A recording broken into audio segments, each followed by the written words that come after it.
उत्तराखंड कांग्रेस में जबरदस्त संघर्ष चल रहा है। शह और मात के खेल में हर कोई एक दूसरे को पीछे छोड़ना चाहता है और पूरी कोशिश ये की जा रही है कि किस तरीके से इन हालात में खुद को फ्रंट फुट पर लाया जाए। और पूर्व प्रदेश अध्यक्ष किशोर उपाध्याय भी आक्रामक हैं और उनके निशाने पर इन दिनों हरीश रावत हैं। बेशक वो खुले तौर पर कुछ न बोल रहे हों, लेकिन उनकी बातों में साफ झलक रहा है कि वो नाराज हैं हरीश रावत से और उनके हर कदम को वो रोकने की हर मुमकिन कोशिश कर रहे हैं। आपको क्या लगता है मौजूदा समीकरण में जो हालात हैं, पार्टी को सामूहिक नेतृत्व में जाना चाहिए या किसी के चेहरे के साथ जाना चाहिए, या ये कहना चाहिए कि जनता अपने हिसाब से फैसला करेगी, अभी सिर्फ संगठन आगे रहेगा? देखिए, मेरी चिंता सामूहिकता की, चेहरे की, भाजपा की और कांग्रेस की नहीं है। मेरी चिंता है प्रदेश आगे बढ़ना चाहिए।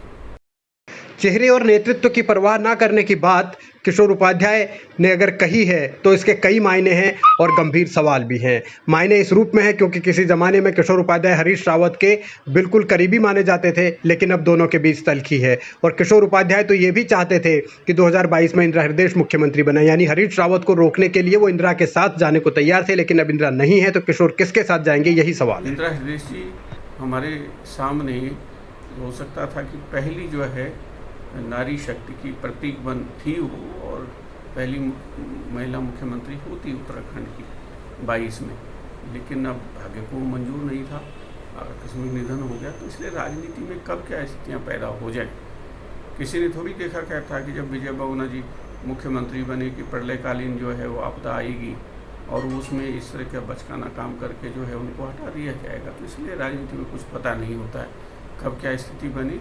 हाँ, ये है कि जो भी स्थिति हो उसके अनुकूल को डालना चाहिए और आगे काम करना चाहिए।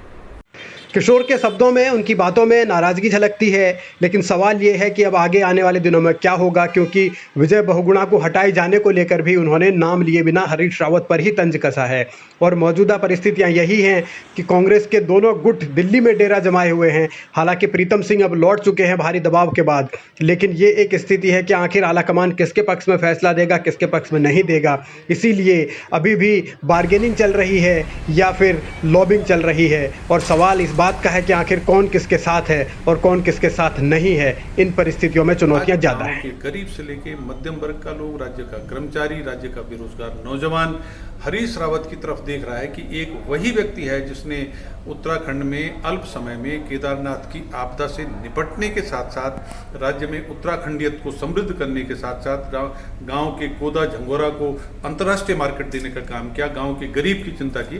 तो लोग अपनी उस भूल पर पछता रहे हैं और हरीश रावत जी के रूप में वो फिर से उनको एक बार मौका देना चाहते हैं। इसलिए वो चाहते हैं कि कांग्रेस पार्टी हरीश रावत को चेहरा बनाए।